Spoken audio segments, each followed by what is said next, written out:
de questions. Je vais donc céder la parole à Marc Brunman, qui est aussi un autre honorable scientifique qui milite fort avec le laboratoire.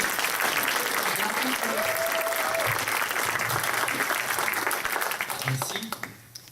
Je veux juste vous dire que je n'ai pas la verve peut-être de Dominique Champagne, mais je partage entièrement les propos qu'il vous a laissés tout à l'heure. Moi, mon allocution, elle ne sera pas sur diaporama. Je vais faire ça à la Langelier, excusez-moi, mais c'est comme ça que je fais ça. Et ça va porter exclusivement sur la fracturation à Bécancour. Le territoire de la ville de Bécancour compte 51 puits d'hydrocarbures, dont 15 furent forés en l'an 2000 ou après.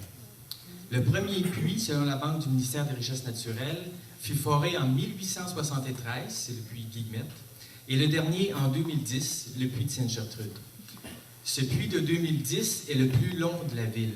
Sa longueur est de 3,2 km, mais sa profondeur maximale est de 1800 mètres environ, puisqu'il comporte une partie horizontale. Je ne vais pas vous parler de tous ces puits-là, mais permettez-moi de vous parler de quelques-uns et de mentionner que la ville de Bécancour compte aussi 367 puits d'eau potable, selon la Banque du ministère de l'Environnement. En 2000 et en 2001, la compagnie Junex a foré les puits Bécancour 1 et Bécancour 2. Dans un rapport de la compagnie Junex en 2001, on peut lire que des essais ont révélé d'excellentes perméabilités dans les formations de Deschambault, c'est du calcaire, et de Beauharnois, des Dolomites. Junex considère que la proximité de ces zones avec la faille normale de Bécancour, celle qu'on a appelée aussi de Saint-Angèle, permettra de rencontrer des horizons, c'est-à-dire des roches, très fracturées et plus perméables. Dans un rapport de 2003 concernant le puits Bécancour 2, nous lisons « Le forage a dévié sur toute sa longueur, sur environ 9 degrés, et des pertes de circulation importantes ont été enregistrées entre 750 mètres et 920 mètres de profondeur, dues à une formation très perméable. » Donc, ce que ça veut dire, c'est qu'on met des fluides à l'intérieur et ça se perd dans les formations rocheuses. Donc, on voit déjà que le sous-sol rocheux de Bécancour montre des failles et est naturellement relativement perméable. Le premier puits fracturé au Québec le fut à Bécancour le 5 décembre 2007. Je ne sais pas si les gens l'ont su le jour même, mais en fouillant, on se rend compte de ce fait-là, par la compagnie Junex, et ce, à moins de 1 km de profondeur. Dans un article publié par un géologue de la compagnie, nous lisons, et je cite, « En partenariat avec Forest Oil, le puits vertical A250, Bécancour numéro 8, fut foré et, durant l'année 2007, testé en utilisant la technique de fracturation hydraulique à large volume. Ces opérations de fracturation à Bécancour n'ont pas été menées avec toute la transparence nécessaire. Il est difficile, il est vrai, de cacher une opération de fracturation, compte tenu que ça nécessite des dizaines de camions-pompes, de grandes quantités d'eau qu'il faut parfois transporter par camion. Mais ce ne sont ni les journalistes ni nos élus qui révélèrent aux citoyens ces opérations de fracturation.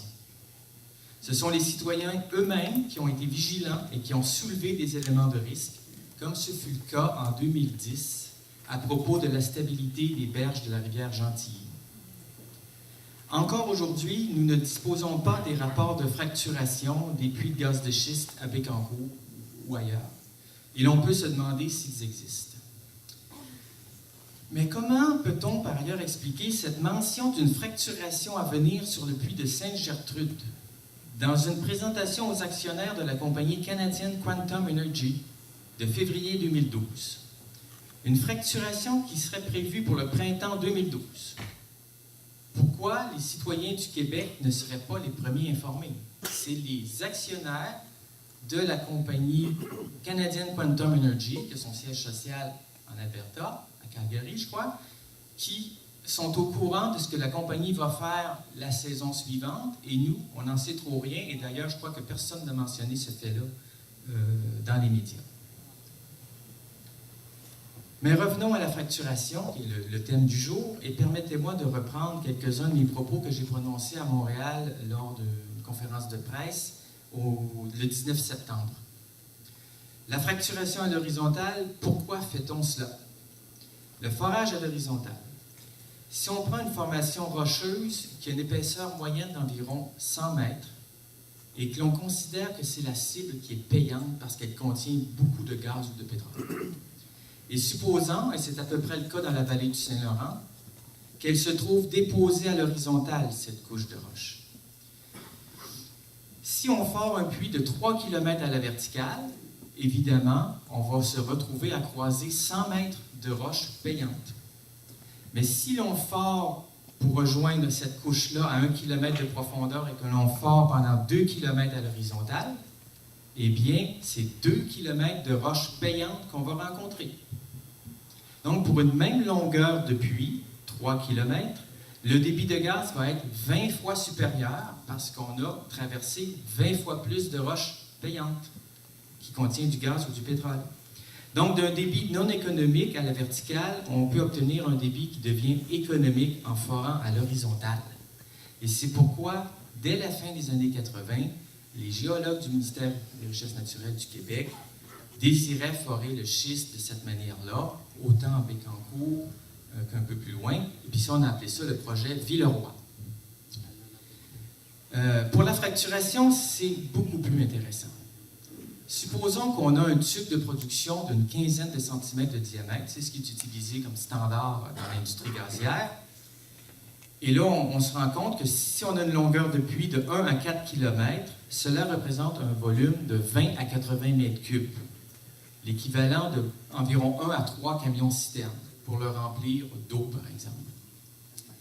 Avec la méthode de fracturation, on l'appelle souvent fracking, les volumes d'eau utilisés pour casser la roche vont de 1000 à 70 000 mètres cubes, comme c'est le cas en Colombie-Britannique. Ça correspond alors à un minimum de 35 camions-citernes, ça peut aller jusqu'à 2500 camions-citernes. Et puisqu'il arrive qu'il y ait très peu d'eau de reflux, il faut comprendre que le volume d'eau s'est retrouvé dans la roche. Donc, entre le volume d'eau utilisé pour la fracturation et le volume du puits, le volume géométrique qu'on peut calculer, tous les gens à l'école pourraient le calculer, nous avons un facteur d'environ 1000.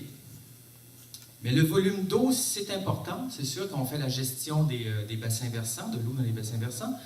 Mais ce qui compte dans la procédé de fracturation, c'est la surface de roc qui est exposée aux produits chimiques, aux additifs, etc.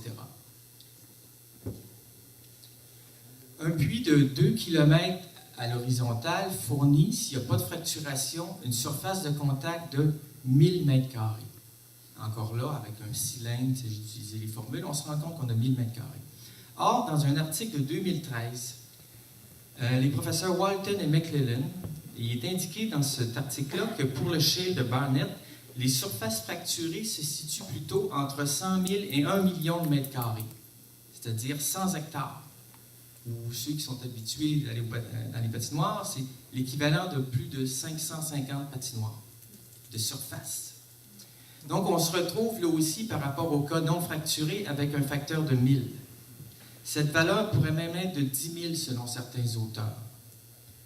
Comment toute cette surface nouvelle est créée? On ne le sait pas précisément. Dans le même article, il est mentionné, et je traduis le texte, « Nous ne pouvons faire aucune affirmation à l'effet que les fractures soient naturelles ou non, ou si elles sont soutenues par des grains de sable ou non. Et nous ne pouvons rien dire non plus sur leur espacement et leur longueur, pas plus que sur leur nombre et leur localisation. »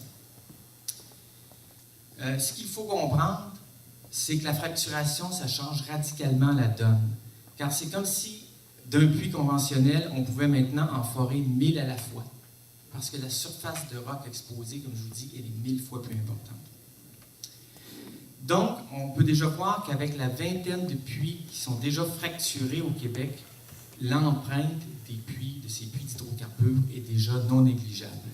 Car non seulement faut-il considérer la quantité de gaz que l'on soutire du puits, mais il faut considérer aussi le gaz qui migrera à la surface et se retrouvera dans l'atmosphère suite à l'abandon du puits. Un puits de gaz ou de pétrole qui a été fracturé, c'est une source pérenne de gaz à effet de serre. La pérennité, c'est une bonne chose, mais pas lorsqu'il s'agit d'émissions de gaz à effet de serre. Merci. Bravo!